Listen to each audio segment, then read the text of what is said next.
ሰላም አዲስ አበባ ኢትዮጵያ በመላው ዓለም የምትገኙ የቤስት ስፖርት ተከታታዮቻችን ስፖርታዊ ጉዳዮቻችን ተጀምሯል። አብራችሁን ቆዩ። በርከት ያሉ ጉዳዮችን ይዘናል። ዛሬ ቀኑ ነው አርሰናል ወይስ ደግሞ ማንቸስተር ሲቲ በካራባኦ ካፕ ፍጻሜ ምሽት 1:30 ላይ በዌምብሌ ስቴዲየም ፍጻሜውን እንመለከታለን። ስለ ጨዋታው ጥቂት ነጥቦችን እናነሳለን። ትናንትና ይህንን ጨዋታ በተመለከተ በርካታ ሀሳቦች ከእናንተ መጥተውልናል። የእናንተ ሀሳቦች ይስተናግዳሉ።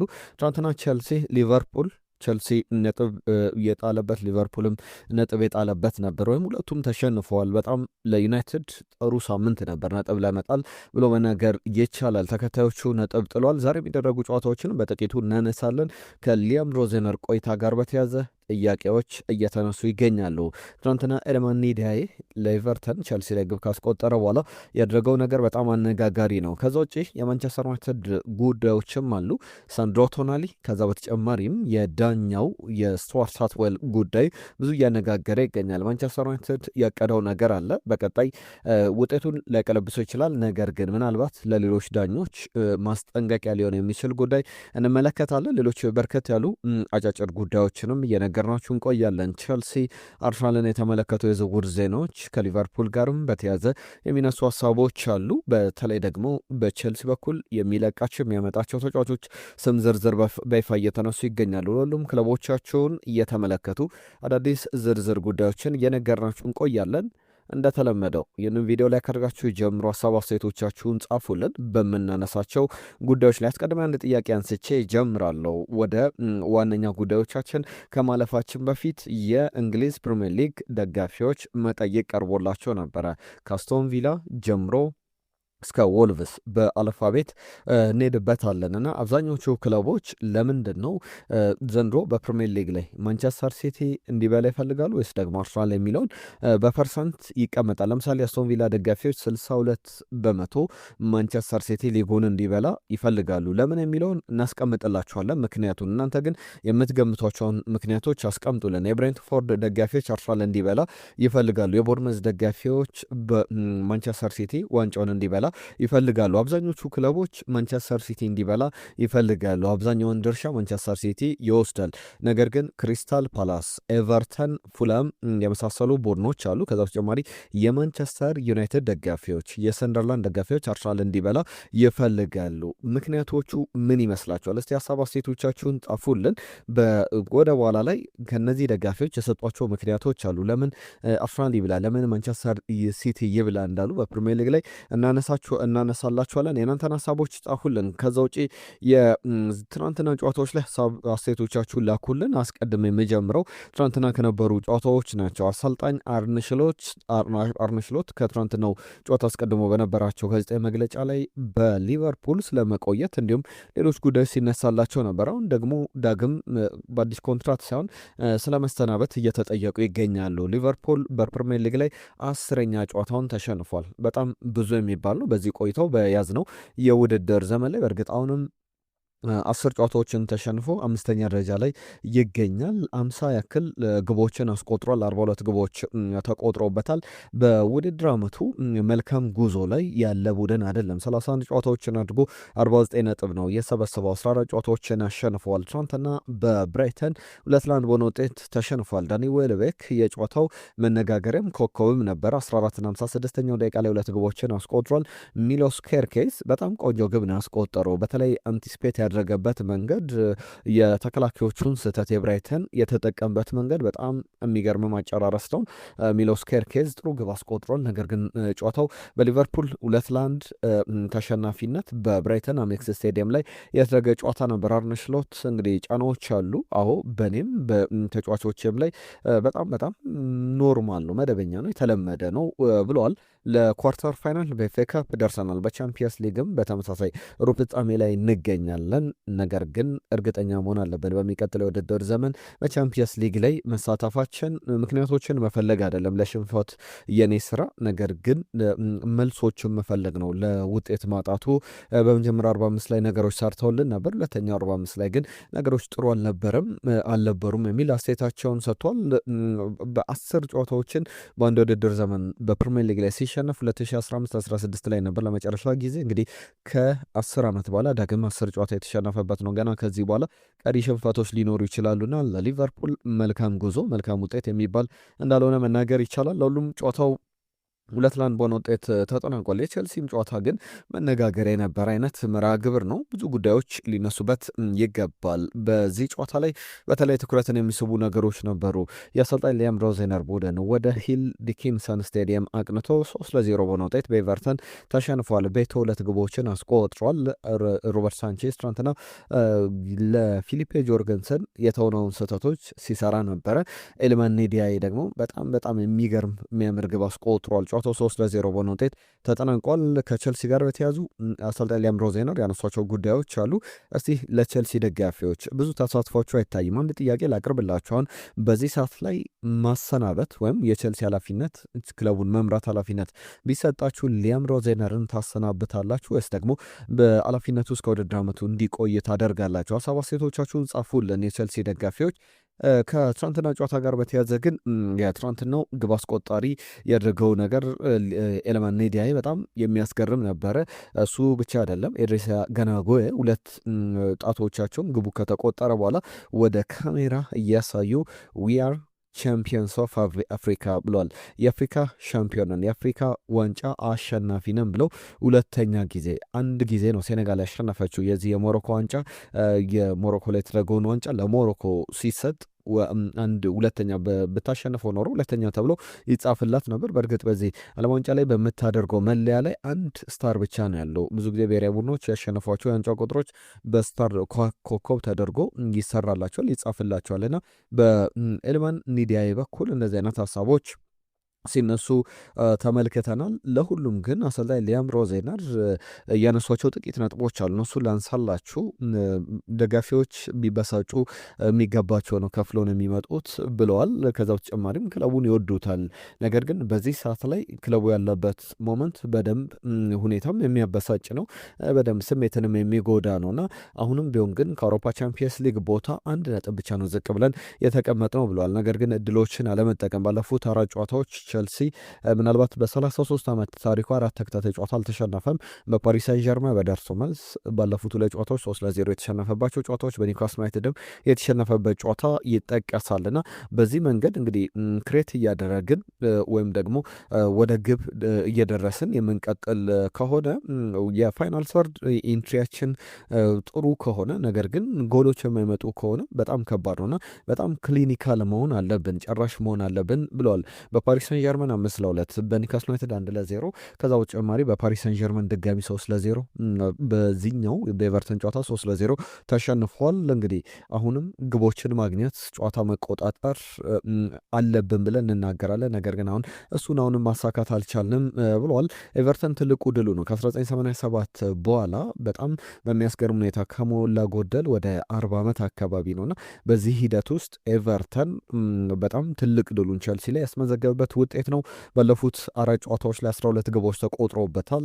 3 ግቦችን ብቻ ነው ያስቆጠረውና በ2 ጨዋታዎች ላይ 3-0 ተሸንፏል። በፕሪሚየር ሊግ ላይ 9 ጨዋታዎች አልፈዋል። ቸልሲ በክሊንሺት ካስመዘገበ ለመጨረሻ ጊዜ ግብ ሳይቆጠርበት የወጣው ከ2 ወራት በፊት ከብሬንትፎርድ ጋር ሲጫወት እንደነበረ ተመልክተናል። ሁሉም ጨዋታው በዚህ መንገድ ተጠናቋል። በእንግሊዝ ፕሪሚየር ሊግ ላይ በአጠቃላይ የደረጃ ሰንጠረዡን ስንመለከት አርሰናል በ31 ጨዋታዎች ይመራል። ማንቸስተር ሲቲ 61 አለው 30 ጨዋታዎችን አድርጎ፣ ማንቸስተር ዩናይትድ 55 ከአርሰናል በ15 ነጥቦች ዝቅ ብሎ፣ አስቶን ቪላ 50 ነጥቦች አሉት።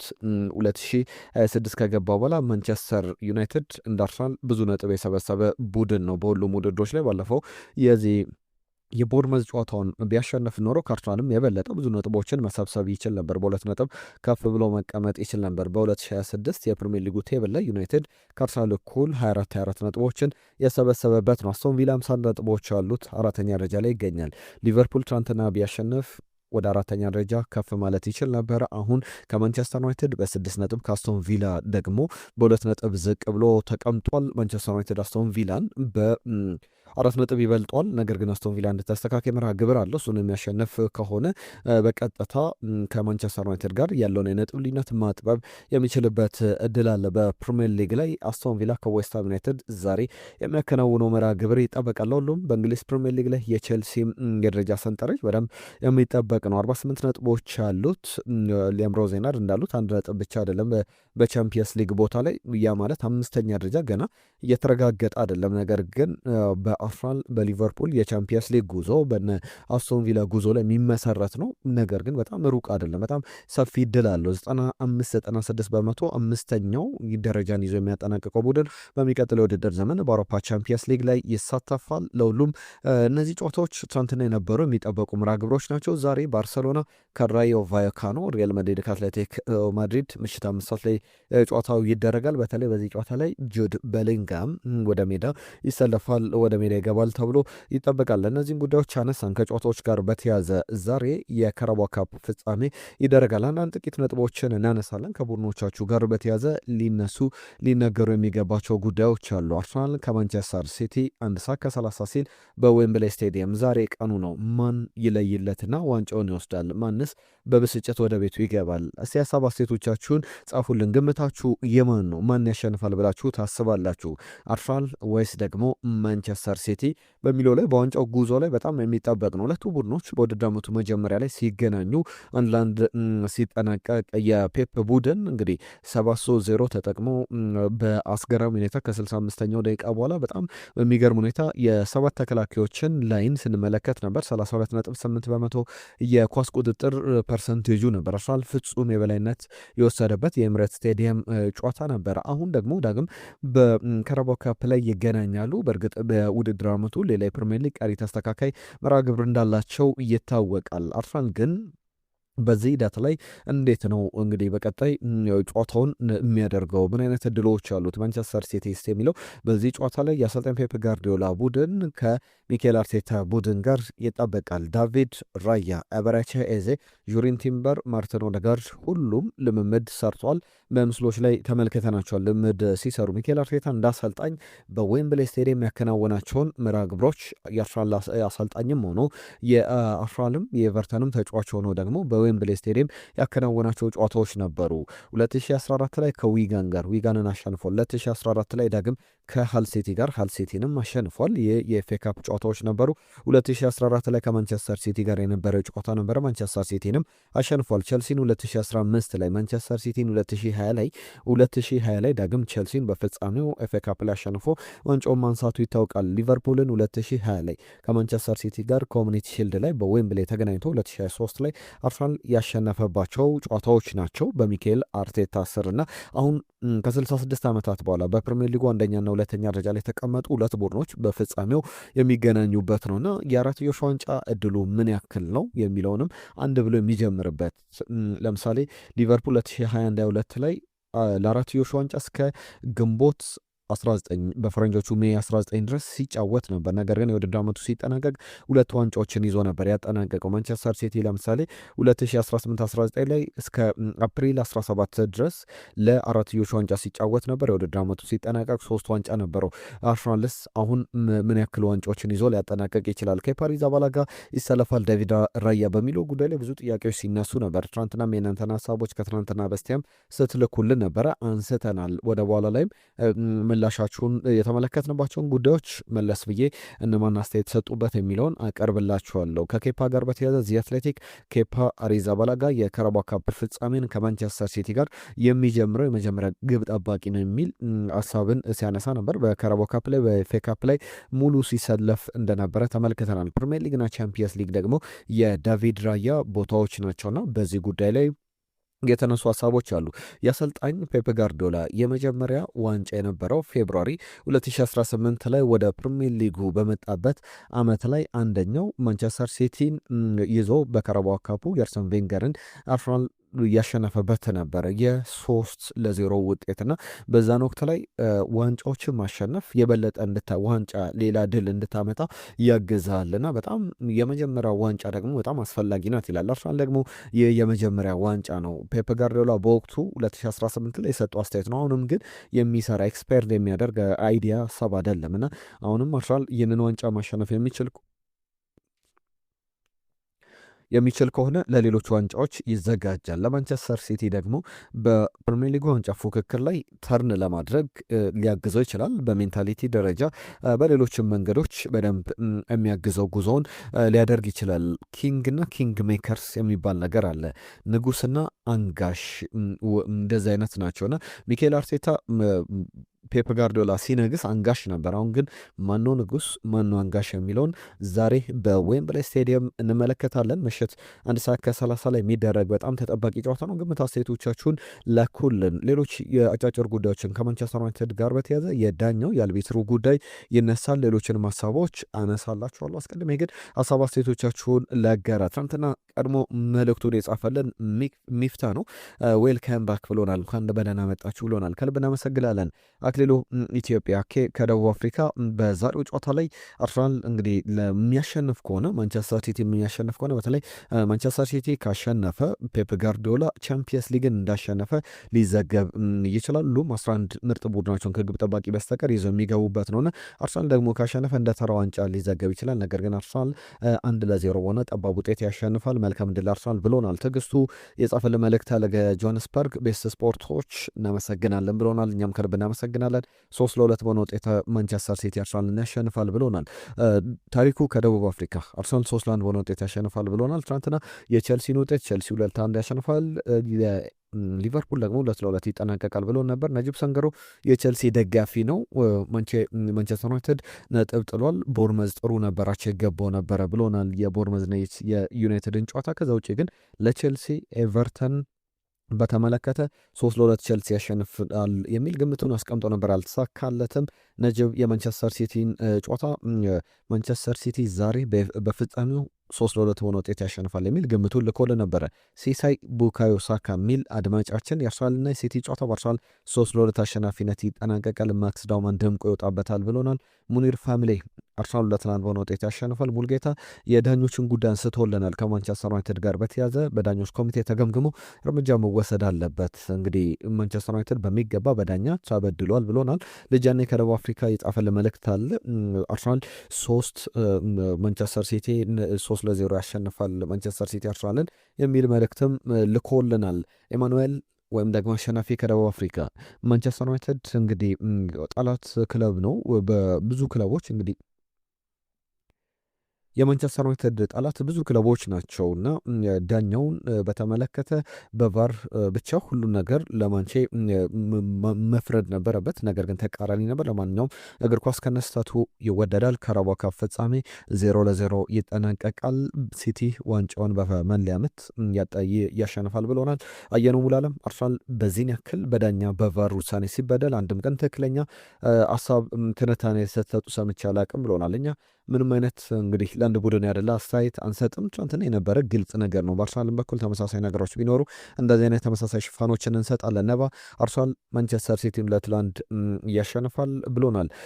ቤኪ ደግሞ ራያ ነው መሰለፍ ያለበት አርሰናል 1-0 በሆነ ውጤት ያሸንፋል ብሎ ግምቱን ልኮልናል። ሰለሞን ካሳ እንደኔ ያመለካከት ጀስቲስ ወይም ለፍትሐዊ የፊፋና የካፍ ኢፍትሐዊነት በተለይም በዳኞች እየደረሱ ያሉ የነጥብ ቅሚያ ዙሪያ በተደጋጋሚ እያየን ነው። ቢሆንም የተለየ እርምጃ መወሰድ አለበት። የእንግሊዝ ዳኞች ብቃት የወረደ መሆኑን የሚያሳይ ነው የሚል መልእክቱን ልኮልናል። ልጃኔ ማንቸስተር ሲቲ 2 አርሰናል 3 ብሎናል። ከደቡብ አፍሪካ ቴዲ የጻፈለን መልእክት አለ። እናስተካክላለን፣ ነገር ግን ሀሳቦችን አስተያየቶችን ማቅረብ ስላለብን ነው። ሀብታሙ የጻፈልን መልእክት አለ።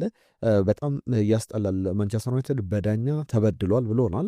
ትናንትና በደንብ በስፋት አንስተናል። መለስ ብዬ ማነሷለሁ። ሰላም ደስቶች እንዴት ናችሁ? አህመድ ከጅቡቲ ብሎናል። አርሰናል በጣም ከባድ ነው። በተለይ ደግሞ አጥቅቶ ከተጫወተ በቀላሉ 2-0 ያልቃል። ነገር ግን አርሰናል እየተከላከለ ቢጫወት እንኳን በመለያ ምቶች አርሰናል ያሸንፋል ብሎናል። ሁሉም ግምቶቻችሁን፣ አስተያየቶቻችሁን አሁንም እንቀበላለን። ወደ ሌሎች ጉዳዮች ልለፍ። ከማንቸስተር ዩናይትድ ጋር በተያዘ ያሉ ጉዳዮች አሉ። ከዳኝነት ጋር በተያዘ አሁንም በርከት ያሉ ሀሳብ አስተያየቶች እየተሰጡ ይገኛሉ። ከነዚህ ጉዳዮች መካከል ዩናይትድ ቤት እንግዲህ የዳኛውን ጉዳይ በተመለከተ ማንቸስተር ዩናይትድ አንድ ያቀደው ነገር አለ። ጉዳዩን በተለይ ደግሞ ትክክለኛ መደበኛ ቅሬታውን ዳኞች አስተዳዳሪ የዚህ የፕሪሚየር ሊግ ጌም ማች ኦፊሻል ሊሚትድ የተባለ አንድ ተቋም አለ በአዋርድ ዌብ የሚመራና አዋርድ ዌብ በደንብ ነገሩ እንዲመለከቱትና ከዚህ በኋላም ምናልባት ይቅርታ ማንቸስተር ዩናይትድ እንዲቀርብለት ይቅርታ ነጥብ አይሆንም። ነገር ግን ማንቸስተር ዩናይትድ መልካሙ ነገር በዚህ ሳምንት ሌሎቹ ቡድኖች ነጥብ መጣላቸው ነው። ቸልሲም ሊቨርፑልም ከማንቸስተር ዩናይትድ ተከታይ ቡድኖች ናቸውና ነጥብ መጣላቸው ያን ያክል የማንቸስተር ዩናይትድ ነጥብ የጣለበትን ወቅት እየተረጋጋ ያደርጓልና በማንቸስተር ዩናይትድ በኩል አማድ ትክክለኛ ፍጹም ቅጣት ምት ተከልክሏል፣ ወይም ደግሞ የሃሪ ማጓየር ፍጹም ቅጣት ምት መሰጠት አልነበረበትም የአማድ ከተከለከለ የሚል ሀሳብ አለው። በማንቸስተር ዩናይትድ በኩል ትናንትና በስፋት አንስተነዋል። የቀድሞ የዚህ የፒጂ ኤምኦኤል የተባለ ተቋም አለ ብዬ ሳነሳላችሁ ነበር። አዋርድ ዌብ ነው የሚመሩት የዳኝነትን የዳኞችን ምደባም ጨምሮ ብዙ ነገሮችን የሚከታተል የዚህ ተቋም የቀድሞ መሪ ዋና ኃላፊ ኬዝ ሀኬት ይባላሉ። የቀድሞ ማልቤተር ናቸው። በሰጡት አስተያየት አለ ለአማድ ፍጹም ቅጣት ምቱ መሰጠት ነበረበት፣ ማንቸስተር ዩናይትድ ተበድሏል የሚል አስተያየታቸውን ሰጥቷል። ስቱዋርት አትዌል ትክክል እንዳልሰሩም ያነሱበት ጉዳይ ነው። ወይም ደግሞ የሃሪ ማጓየር ጋር ተመሳሳይ ኢንሲደንት ነው፣ ተመሳሳይ አጋጣሚ ነው የሚል ሀሳባቸውን አንስተዋል። ሁሉም ጨዋታውን በተመለከተ እነዚህ የሚነሱ ነጥቦች ናቸው።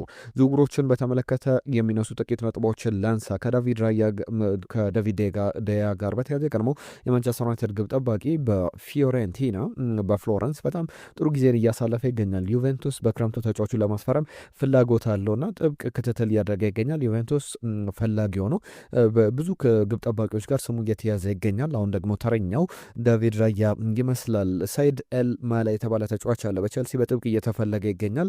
በተለይ ደግሞ 40 ሚሊዮን ዩሮ ከኮሎኝ ከጀርመን ቡንደስሊጋ ሊመጣ የሚችል ተጫዋች ነው። ቸልሲ እንግዲህ ወጣት ተጫዋቾች ላይ ትኩረት እያደረገ ይገኛልና አዲሱ ስም የሳይድ ኤል ማላ የተባለ ተጫዋች መሆኑን ተመልክተናል። ቸልሲ ጋር በተያዘ ሊያም ዴላፕን በክረምቱ መልቀቅ ይፈልጋል። እሱም ደግሞ ፈላጊ አላጣም። ኒውካስል ዩናይትድ የተጫዋቹ ፈላጊ እንደሆነ የሚያሳዩ ዘገባዎች አሉ። የ3 ዓመቱ እንግሊዛዊ አጥቂ በጣም እየተቸገረ ይገኛል። ጆዋ ፔድሮ ደግሞ የሚገርም ብቃትን እያሳየ ይገኛል።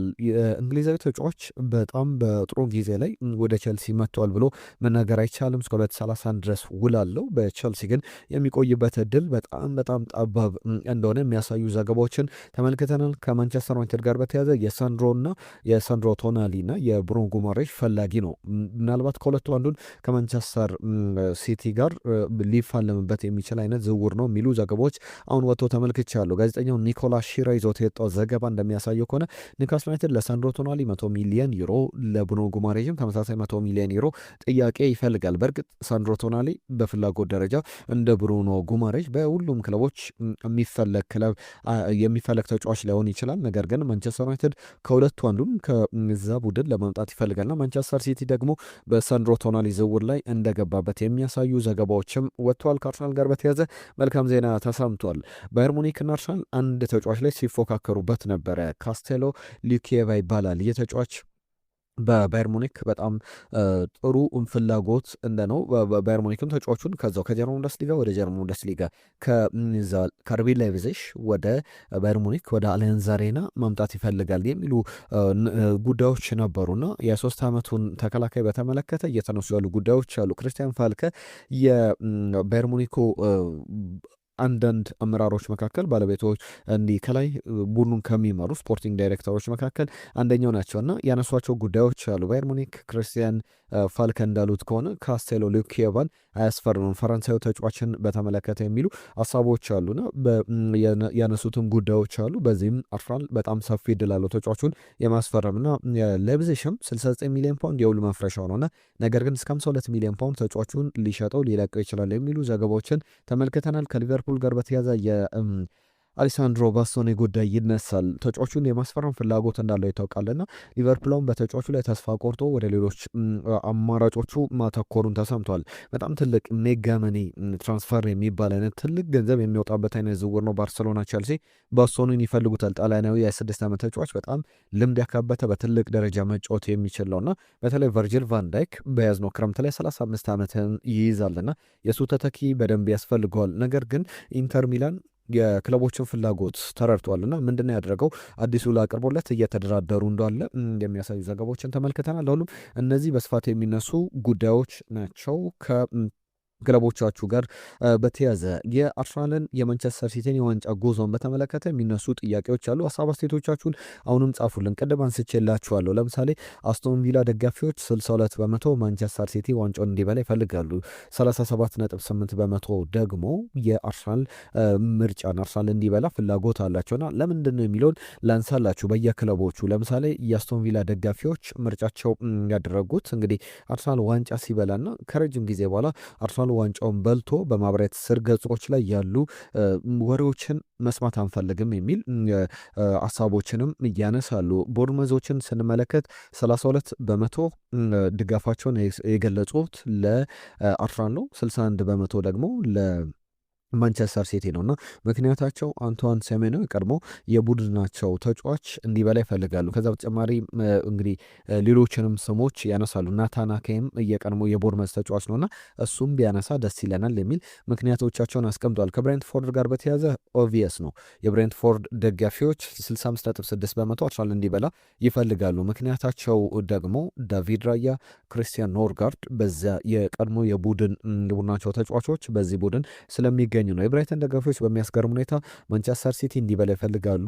ምክንያታቸው ያጫወት መንገድ ብለው አስቀምጧል። በእርግጥ ቤን ዋይት፣ ሊያንድሮ ትሮሳርድ አይነት ተጫዋቾች ቢኖርም ምርጫቸው ግን ማንቸስተር ሲቲ ሆኖ ተመልክተናል። ክሪስታል ፓላሶች በጣም 50-50 የተከፈሉበት ነው ማለት ይቻላል። 52 በመቶ ለአርሰናል ወደ 48 በመቶ ደግሞ ለማንቸስተር ሲቲ የሰጡበት ነው። በእርግጥ ኤቨሬቺ ኤዜ በደንብ ያደላ ይመስላል በዚህ ምርጫ ላይ። ሌሎችም አማራጮችን ተመልክተናል። ለምሳሌ አንዳንዶችን የማንቸስተር ዩናይትድ ደጋፊዎች አርሰናል 58.7 በመቶ እንዲበላ ይፈልጋሉ። ኦቪየስ ነው። በዚያ ያሉት የማንቸስተር ዩናይትድ ደጋፊዎች የሲቲ ቀንደኛ ጠላት ናቸውና ሲቲ እንዲበላ አይፈልጉም። አርሰናል ቢበላ ምርጫቸው ነው ወደ 58.7 በመቶ። ነገር ግን ብዙ የሚባል ልዩነት አይደለም። እንደ ሲቲ ጠላትነት፣ እንደ ሲቲ ጎረቤትነት ማለት ነው። የኒውካስል ዩናይትድ ደጋፊዎች 66.5 በመቶ በማንቸስተር ሲቲ እንዲበላ ይፈልጋሉ። የሰንደርላንድ ደጋፊዎች ደግሞ 68.4 በመቶ ግራኒት ዣካ ምክንያት ሆኗቸው ቡድኑ አርሰናል እንዲበላ ፍላጎት አላቸው። ኖቲንጋም ፎረስት፣ ሰንደርላንድ እንዲሁም ማንቸስተር ዩናይትድ። የሊቨርፑል ደጋፊዎች ደግሞ በተቃራኒው 70 በመቶ ሊቨርፑል ደጋፊዎች ማንቸስተር ሲቲ ዋንጫውን እንዲበላ ይፈልጋሉ። 70 በመቶ በጣም ብዙ የሚባል ነው። ለሁሉም የእናንተን ሀሳቦች ጋር የተገጣጠሙ ነገሮች እንዳነሳን ተስፋ እናደርጋለን። በርከት ያሉ ጉዳዮችን ነገር ናችሁ። አብራችሁን ስለነበራችሁ ከልብ እናመሰግናለን። ለሀሳብ ላስተያየቶቻችሁ ለሰጣችሁን ጊዜ ከልብ እናመሰግናለን። የዛሬን እዚህ ላይ ያበቃን። ይህንን ቪዲዮ ላይክ፣ ሼር፣ ኮሜንት እየሰጣችሁ እንዲሁም ደግሞ ሰብስክራይብ እያደረጋችሁ ቻናላችንን አብሮነታችሁን አሳዩን። ከዛሬው ጨዋታ በኋላ ዳግም በአዳዲስ ጉዳዮች እንግዲህ ፍጻሜው ላይ ለይተውለት የዛሬውን አሸናፊ ለይተን ካራባኦ ካፑ እንግዲህ ወዴት እንደሚሄድ ካወቀን በኋላ ዳግም እንገናኛለን። ጤና ይስጥልን።